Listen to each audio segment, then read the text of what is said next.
Hey guys, welcome to the Titanium Vault. I'm your host, RJ Bates III. And for our last podcast of the year, we brought on special guest Vayna Jerabek. How are you doing today? I'm great. I'm happy to be here. Yeah, so I always love telling the stories how podcast guests end up coming about. So this was funny. Me and my team were walking around the hallways of Wholesaling Live, and Liam Benson, good friend from previously Speed Elite, now InvestorLIF, comes running up and he's like, RJ, do you know Vayna? And I'm like, I do not. And he's like, you have to know her. And then kind of just like ended the conversation. It was like kind of that was it. He was like, you have to know her. She's from Seattle. She's badass. Got a ton of followers. All right, good luck. And then it was like, awesome. All right. So I'm excited because Liam is a good friend of me and he's never led me astray. So tell everyone what it is that you do in real estate and why Liam thinks you're such a badass. Oh, that's awesome. I love that intro. So what do I do in real estate? Well, I started in real estate at 18. I dropped out of college in order to just play this game. Yep. And I started out as a real estate agent. So I hustled and hustled. I was just cold calling, slamming the phones every day to get my first few deals. I ended up making $100,000 my first year. I doubled it the next year, doubled again the next year. And then I found the wonderful world of wholesaling in 2021. And once I found that, I was like, okay, I am done being an agent. Let's wholesale. And so from there, I kind of built the business, and now my business is like 80% wholesale, 20%, like here and there, I do a couple agent deals. But largely, it's all about making a lot of money and investing it into real estate so that I can eventually stop working. So the whole goal is to retire in my 20s and to basically just become financially free and go do whatever I want. And so I'm 23 now. I just turned here in December, and it's going pretty good so far. My wholesale business is really great, and I'm buying houses, and so that's me in a nutshell, and I share it all online, and I like helping people learn that real estate is not impossible for young people. It's super accessible, and we can all do it. I love it. Yeah, I mean, I was checking it out. I mean, obviously, you've got a significant following on TikTok as well as your YouTube channel. You know, I mean, you've built that out as well. That's awesome. So you're based out of Seattle, right? Are you only wholesaling in Seattle, or where are the markets that you're wholesaling at? I'm mostly wholesaling myself here in Washington. You know, I've got InvestorLIF, so I'll help people across the country do their deals, but largely all my deals are Western Washington. Gotcha. And what kind of marketing are you doing to get those deals? All the traditional stuff. So I have a team that cold calls. That's our main thing. Yeah. And then I do some mailers, and I go door knocking myself a couple times a week for the big ones. But that's it. We just keep it very, very simple. Love it. So on the cold calling, so listen, everybody wants to jump into cold calling when they get started because it's the quote unquote cheap way to do it, or it's the easiest way to get started. So what are some tips that you can give? Because obviously I consider Washington State one of the more difficult states in the United States. I mean, high price points. A lot of people want to get deals, especially around Seattle. What are some tips that you could give for people about what's working for you in cold calling and maybe some things to avoid when cold calling? That's really funny that you say Seattle is difficult, because I have all the respect for people like in the Midwest and South where you've got to do like 100 deals to make the same money. Because what I love about our big price point is that we can squeeze big deals on each transaction. But as far as getting into cold calling here in Seattle and all the major areas, there are tons of wholesalers. It's pretty competitive. I'm like buddy with most of the big wholesalers here. There's not many. There's like maybe 5 to 10 of us who are doing, moving a lot versus like the wholesalers who are just doing 1 or 2. But it's funny because every person we call, they are having 10 to 15 calls a day or a week. Everybody is called. They're getting calls from everybody. But what differentiates us is that we are local, or at least we sound local for my virtual ones. Right. And we're really good at delivering value. So, I am running my team at my brokerage, and we still do our agent business. So we come at it from like real estate advisor, right? So we're not just hammering phones being like, are you selling? Are you selling? Are you selling? If they're not selling, we're still going the extra mile to have a conversation with them and build that rapport so that we can either get through the smokescreen no, because a lot of people are just saying no when you call them, but the actual answer is yes, you have to get to it. Or we're like having the conversation and going for the referral or the follow-up or just adding them to our database so that we can go from in the future, because it really is a competitive game with cold calling, and the better you are at it, the more successful you'll be. It's not one size fits all. So we focus a lot on training our cold callers to be really, really good and effective at closing. Love that. And are the majority of your cold callers virtual assistants? No, most of them are local here. I really like my team model because it's mostly the same. I call them my kids because they're all like my age, like 19, 20, 21. And I've got like 5 to 6 of them who are really hammering every day. And they're the same people who we were doing real estate agent deals before largely. And then we all just kind of moved over to the wholesale model. And we all love it because we make more money for less work.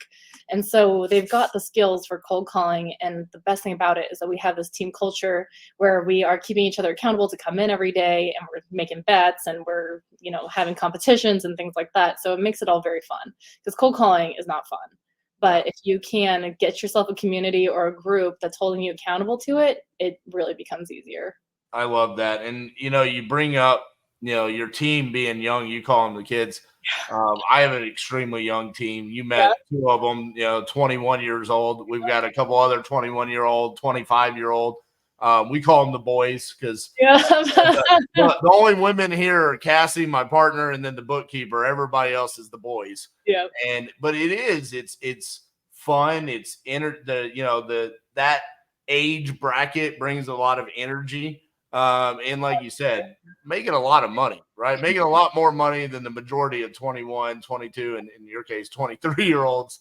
I mean, you're talking about, you were doubling the 200, 300, 400,000 in your early 20s. I mean, I was working at Pizza Hut making $30,000 a year when I was y'all's age. That's crazy. That's insanity.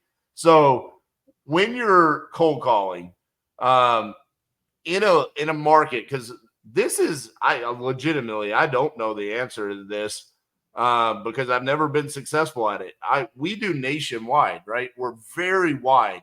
And obviously with you being like, hey, this is our market and you're cold calling, what is your data management like? Because I feel like I would just be like running out of data. Like, dude, we have beat these phone numbers to death. That's part of the reason why I was like, let's go to another market. So what does that look like on your data side of things? That's funny because we do, we just keep running through the list. You can only pull every record in Washington a couple times. Obviously, refresh them every 6 months and everything you're supposed to do. Right. But, we don't have to do a lot of deals to make a lot of money here. So we just keep hammering the same shit over and over again. And it takes 20 to 25 deals to make $1 million here. Yeah. Our average wholesale fee is 40 grand. So really, we are just hyper focusing on like hammering, because the reality of cold calling is you're really not even contacting everybody on the list. You're contacting a very small percentage of the people that you're pulling. So in addition to just the cold call, we're mailing to the same list, we are door knocking the same list. We don't give up on the leads until we know that we've contacted them. Because, between wrong numbers and just time of day and all this stuff that, the factors of cold calling, you're really missing most of your list. So it's important to attack it in other ways. Yeah. And to give for some people, they might not know the numbers nationwide, according to InvestorLIF. I'll preface that. I don't want someone to come out and be like, Bigger Pockets said something different. But according to InvestorLIF, nationwide average assignment fee is $18,000. And so you're saying 40,000 is your average assignment fee there in Washington State, which is huge. And listen, when I say like Washington State is one of the more difficult states, it was in reference to what you were talking about, in the fact that the ones that are local, like y'all kind of own it. Yeah. It's hard for me to come in. It's not hard for me to go into Cleveland. Right. Like I could go into Cleveland and get a deal, right? To go into Seattle, that's a whole nother ball game. It's because I think everyone knows what they've got, right? And I think the same thing. in Cleveland, they know what they've got, right? They're like, you want to buy it? Yeah, you can have it, baby. You can take it from us. So on the direct mail side of things, what does that look like? Because like I would say Dallas Fort Worth, where we're located, we've done a lot of direct mail. We were lucky if we got the 1% response rate, which it means 1% of the mailers we got a call back. And then from there, I'm getting my teeth kicked in with people going, why would you think I want to sell? Do I have a for sale sign? So are you having to go mine through all of that, or is it a different response in Seattle? It's a similar response rate. As far as motivated lead rate, it's less. It's like 0.2 to 0.5%. Yeah. I don't know about you, but my mailing was a lot more successful in 2021 when I first started versus now. And I really am not sure what that's attributing to, whether it's the market, but I feel like I've had a lot more success in the past mailing. I don't really recommend it as much as I do before, but I'm still just doing it to do it, right? Because it still gives me a few deals a year. Yeah. And listen, here's the thing. I'm not doing a lot of direct mail. Mainly because I'm moving away from a lot of the outbound marketing because mentally it's exhausting. I mean, just the amount of negativity that comes from the other side of the phone. And it's like, to your point, yeah, you can make really killer money, but when you have the opportunity we do cold calling every single day, but with the ability of the pay-per lead models and PPC and inbound leads, that's a game changer for a lot of us. And listen, you're talking to 2020. I was all about outbound SMS. Mm-hmm. Yeah.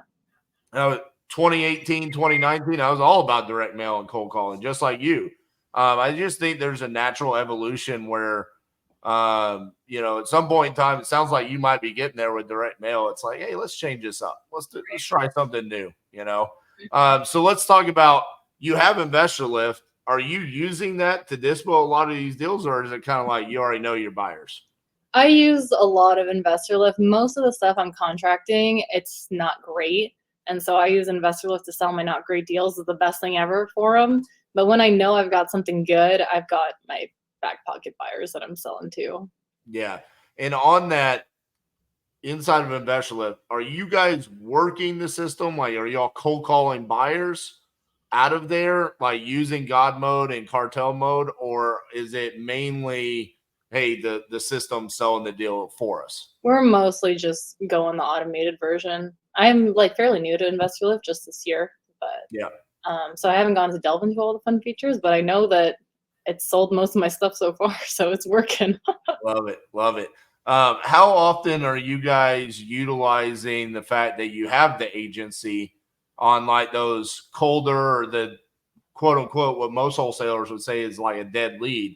Mm-hmm. Are you converting those over to listings? Are you converting them to novations? Is that something you guys are doing? Or are you utilizing the license when it comes to those colder dead leads? Yeah, we use the license. I do list a fair amount of failed wholesales.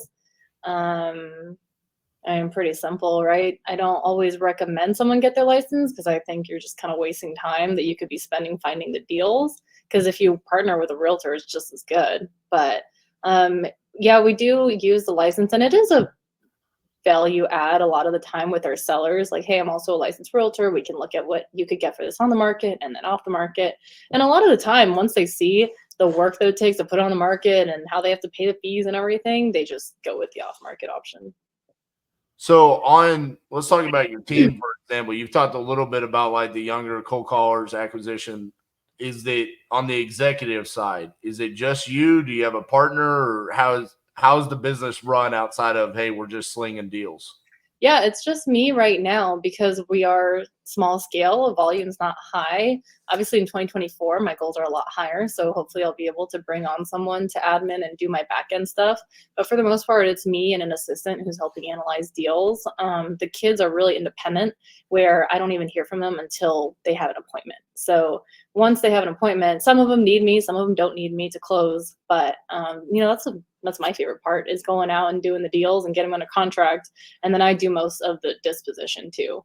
So like this year I did like 15, 20 big deals. And, the best thing about it is that there's a lot of freedom because it's not a lot of hours put into a wholesale deal.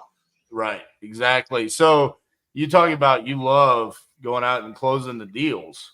So where did that get? Like, do you have just a natural sales personality? Because obviously, listen, I mean, you're talking to the guy that shows up wearing fake wrestling belts for closing deals. So how did you get good at closing deals?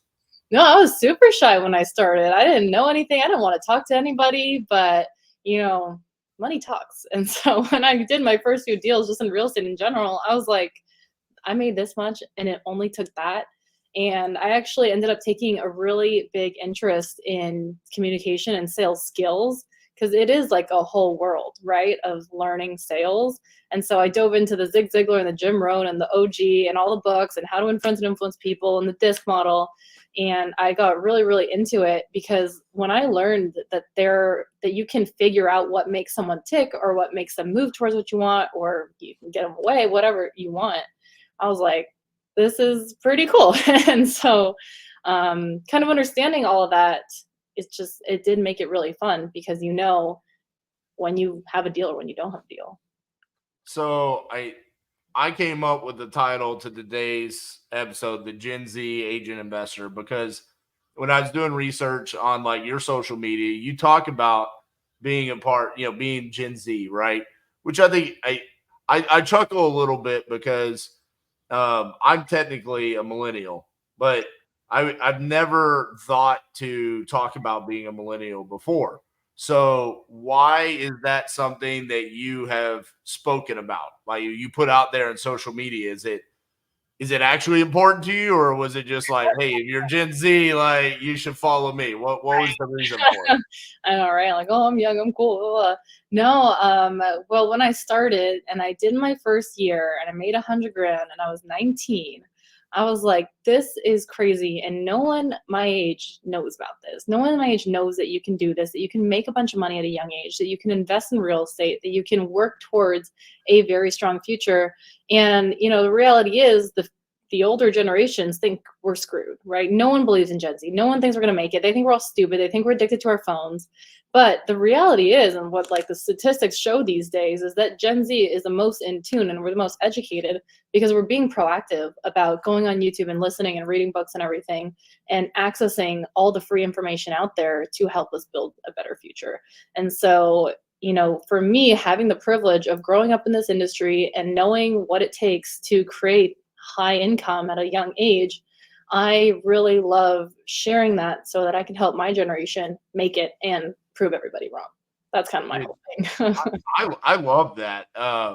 Funny enough, without me even doing any research on you until like this morning, I saw a post from someone with quite a big significant following that said, I'm so mad at the Gen Z group or generation or however we want to say it. It's weird because Gen's in the word, so it's it's easier to say millennials, but Gen Z, they were so mad because the opinion from this influencer was they don't dress up for job interviews, they won't even comb their hair, they don't put on makeup, they don't brush their teeth, and this is for a virtual job interview. Why don't they do this? Yeah. First of all, do you have any opinions about that before I continue? Well, I feel like we need a little more context here, but okay. I am forming one. so I laughed at that because I was like, well, first of all, I don't necessarily think that's the case. Because I have plenty of Gen Zs that work for me and they show up, they're respectful, they show up on time.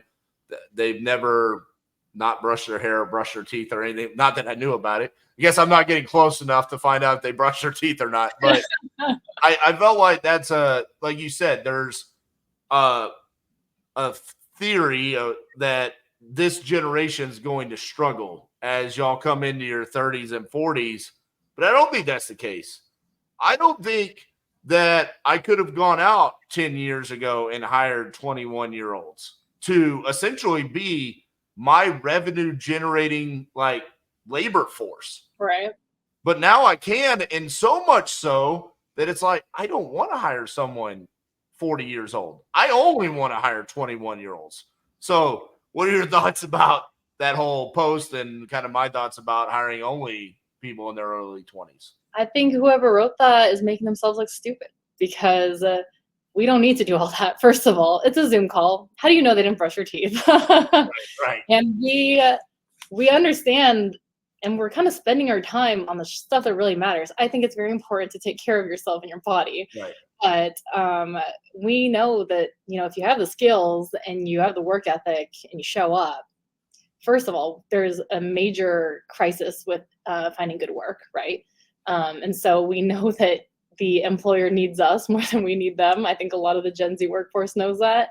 And that is unfortunate. It is true that a lot of Gen Z is lazy and it's not cool. And that's something that, we're trying to change and whatnot. But I think ultimately, like, we are kind of, we're still getting it done, and that's not to say like we're doing the bare minimum, but we are actually helping, like, it's just times have changed. Work is virtual now. If you have a degree in engineering or you have the skills in coding or whatever it is, you're going to get a job. And so, yes, there is a lot of Gen Z that's lazy and they're not, showing up properly, but I think we just don't need to. And so we're not, and we're focusing on actually creating value and being, smart. So this was a question on Pardon the Disruption, I think 2 weeks ago, where there was a poll between the ages of 30 to 64. And in that age bracket, overwhelmingly, it was those people feel like it is harder to live and support yourself today than it was for their parents and their previous generations. Do you feel it is harder today to support yourself than it was for your parents? I would say, hell yeah. I live in Seattle. I just paid $80 for a full tank of gas yesterday. Jeez. And that is why I do what I do, because I saw that in middle school and high school when I was growing up. I know that it's getting more and more expensive to live. They're saying 300 grand is the new 100 grand, right? And I don't want to be broke and I don't want to struggle. And so that's why from the very beginning, I focus on setting myself up. And that's what I want to preach the most is before you get into debt, before you go to college and get a useless degree, before you wreck your credit score, here's what you need to know in order to not do that. And it's not hard to set yourself up from the beginning. It really isn't. Well, that's what I was going to say. Like you're a pretty good example of like my argument is I disagree. Just because there's been inflation and it's more expensive, look at you. You're out here crushing it, making 6 figures a year, right? Running a pretty lean operation, wholesaling real estate. But you also have found ways to, I'm assuming, monetize your social media presence. Oh, yeah. And I'm like, dude, with the power of social media alone, like let's not even talk about wholesale and real estate, but just social media, and y'all's generation is gonna already dominating that. So is it harder or is it easier just because it's more expensive? That's a good point. So, I mean, I think both are true. It is more expensive than it was 20 years ago, but it's also very easy to make money, especially with the internet, for sure. Yeah, I mean, I was talking about my parents. I always say my dad, but my parents started their business in 1992. Yep. I saw what they had to do to get business. It was like their option was to run an ad in the yellow pages, and then it was to pick up the phone or go knock on businesses and be like, "Hey, do you need more office furniture? Well, come check out our warehouse." Yeah. Like that's what they had to do. Nowadays, it's like, dude, post a video online. Dude, I'm literally like, you got $1,000? Yeah. Okay. Click on this link and you can go get 10 sellers that need to sell their house right now. And then, you don't know how to dispo it, then just JV with me or Vayna. I mean, it's like, and it's over because we have InvestorLIF. Mm-hmm. I mean, the ability to make money nowadays is so easy in comparison to what it was. Yeah. I mean, so I don't know. I think we sometimes look at what is happening with inflation. You are in one of the places that like, hey, it sucks, especially, but you're also reaping the benefits of it, right? So let me ask you about that. So you're talking about your price point being high and you love it because you're getting $40,000 rips. Are you part of the problem for what's happening in Washington State and the increase in cost of living? This is a question that I get asked regularly, like, hey, wholesalers, real estate investors, are we part of the problem? Absolutely not. People love to comment on my videos and tell me I am. And Yeah. it did get to me at one point, like a couple of years ago, and I was like, am I part of the problem? Hey, Thatch, real estate mentor, are we part of the problem? No, because we're in a housing crisis. I'm gonna tell you a really funny story in a second, but there's no housing available and people can't afford, they're not qualified to buy. So what do? We create a great rental product and we provide housing. Do you want a crack house on your street or do you want a flipped, ready to move in house? Yes, prices are inflating, rent prices going up. There's a lot of news here in Washington by the day of rental caps and rent regulation. We are super tenant friendly and they're doing their thing to try and limit us, but that only stops us from providing housing. So, hey, state of Washington, what do you want? Do you want places for people to live or do you want to control what we do? But I digress. My funny story is I've got a friend, he's my age, or he's like 22, and I helped him get into real estate. He's hustling his real estate business. He has 9 rental units. And one of them is a 1930 triplex style single family where he rents the main house, he rents the attic, and then he went and converted the 6-foot ceiling basement into a studio. Total crack job. Like, no, he is very humble and he wouldn't even live there. He puts it up on Facebook Marketplace for $950 a month. This is a 600 square foot basement studio. And in a day, he gets 87 responses. Oh, wow. 7. So even though we are, some of us are putting shitty products on the market, Right. it's a safe place to live and it's out there. And people, they bitch and moan about the prices and everything, but we're providing housing. So question that's going to lead to my real question. In Washington State, have you ever wholesaled a property to a hedge fund? Yeah. You have? Me. Mm-hmm. Okay. So that's news to some of us, okay? Because I just got roasted on TikTok. Yeah. Because Washington and Oregon senators introduced a bill that is trying to outlaw hedge funds from owning single-family homes. Mm-hmm. So, of course, I take the article. I do the little green screen. Yep. I'm trying, with my measly 30,000 followers on TikTok, nothing like your 700,000, okay? I'm trying to create something. Yeah. I got like 1,000 comments on this thing where people are like, you're an idiot. They're like, you suck. Like, you're a bad human being. Because I'm like, I don't want our government saying who can and can't own real estate. That's all I'm saying. Yeah. Well, apparently the American people are very adamant that hedge funds should not own single-family homes. Mm-hmm. So, do you agree with your state senators introducing this bill, and why? I don't disagree with putting a limit on how much hedge funds can buy. Because, regardless of the fact that they are also putting out, good rental units, maybe, there are good working people who are qualified buyers who are losing to cash paying hedge funds. And that is unfortunate. We saw it a lot more during the pandemic when interest rates were low and everything was valuable. I've actually seen hedge funds kind of pulling out now that they can't get crazy deals. Yep. I think that, whatever the state is doing, regardless, the hedge funds are kind of moving out, at least from what I'm seeing in Washington State. I know obviously market's down, so there's deals, but I think ultimately it is, I think we should give precedence to the people who can afford to buy houses. That's why I really like wholesaling and I like the fixer space, because not every qualified buyer wants to go buy a crack house. I just call them all crack houses. But, real estate investors and flippers it's a value add service that they're buying the house or fixing it up and making it nice and new for the buyer.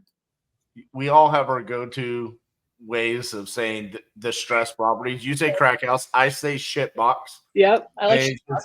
Yeah, shit box is good,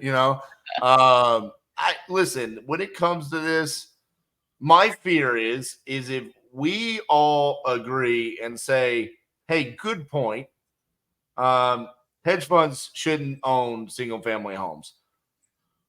What's to say they don't turn around and say, all right, LLCs, corporations, you can't own. And then all of a sudden now what do we do? Like now they can come after what we do to earn a living. And like you're saying, it was frightening to read some of the comments. There was literally people in there saying, this is amazing. This means all of our home values are going to significantly drop so we can stop paying as much property taxes. And I'm like, and you're also going to lose hundreds of thousands of dollars of equity. Right. It's like, I don't understand. Like, you're excited? Yeah. Out of 1,000 comments, what percentage is actually educated, right? Yeah, very well. TikTok does not seem like it breeds a highly educated audience there. But I don't know. It did open up my mind where it was so overwhelmingly against what I thought. I did have to kind of step back and think about it and be like, am I just in the wrong? Am I being stubborn here? The answer is no. Everyone else is wrong and I'm right. That's my usually the case. That's where I landed. Okay. So, all right, for the 17, 18, 19-year-old that's listening to this, what should they do to get started? How can they follow in your footsteps and look back, 5 years in, and it's like, dude, I'm going to be doing $1 million next year. How can they follow in your footsteps? It's pretty simple. All the information's out there. RJ's got the content. I've got the content, the step-by-step of how to start wholesaling. Go pick up the phone. Go start looking for distressed sellers. I think surrounding yourself with the right people is really important. Watching all this stuff. It's really simple to get into real estate, but it's not easy. It is a small percentage of people who actually make it, right? Like, what are the odds that I was going to make it? I don't know. 1 in 100? Who knows?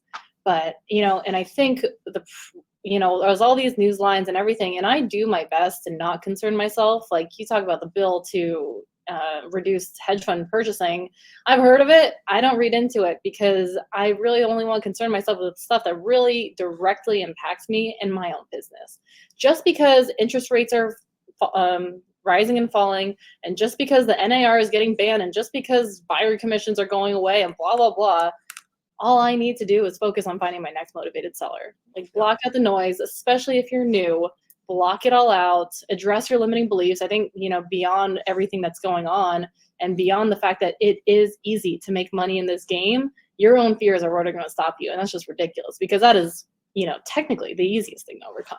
So get over all the BS in your head and just hammer down, make your calls every day, and focus on finding those deals and building up your own income. Because yes, housing is unaffordable and all this stuff. It is harder for people to buy, but that's why I shoot out the message so strongly. Start when you're young. Set yourself up now.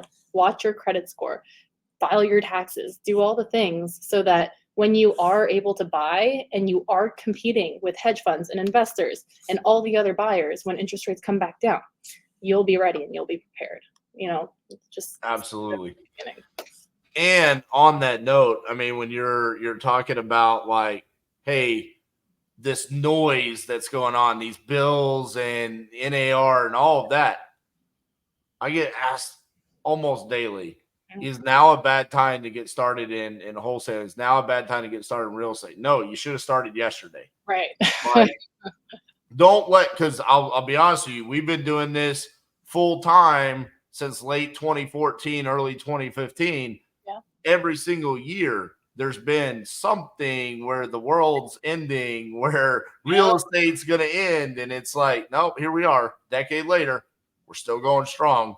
So you're absolutely right. And for getting started young, I mean, I was 31 when I got started.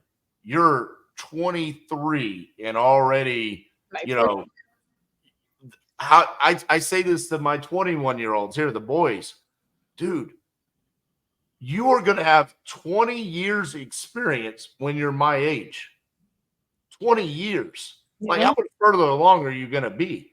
Like, that's, if you can start at that early 20s and just like you said, just place the phone calls, and whatever job you're going to go get isn't going to pay you shit anyways. So all you need is just a couple of wholesale deals to replace whatever measly income you were going to get, and you'll be just fine. So we talked about a lot of your social media and stuff. Where where do you want to point people where if they say, hey, I want to be just like you, you're laid back, you're chilled, you look like you're crushing life, how can I go learn how to be just like you? If you just Google my name, I'm most active right now on YouTube and Instagram, really are my main ones, but I'm on TikTok and all the other shit. So, my name's not very common or anything. So That is true. You have, just so you know, I didn't ask how to pronounce your name just because it's not a common one. I have to ask everyone. I had Tim Bratz on way back in the day. Like he was probably episode 20 to 30, somewhere around there. And I started the episode and I introduced him as Tim Bratz. And we had to stop the podcast because he was like, you mispronounced my name. So I asked everyone. So I didn't just ask because you have an uncommon name. All the time anyway. I nailed it. All right. Well, Vayna, I appreciate you being on today, taking the time. You're awesome. I love your just personality. I can see how you could just absolutely crush wholesaling because you're cool as a cucumber. That's the old saying, but I don't see anything that could rattle your cage. Do you ever get rattled? Yeah, absolutely. But I think I don't believe you. It's not. I bounce back pretty quickly. That's for sure. There you go. All right, guys. Hey, if you enjoyed today's episode, make sure to leave us a 5-star review. Go follow Vayna all over social media. And yeah, let's go crush 2024. See you guys. Much. Bye.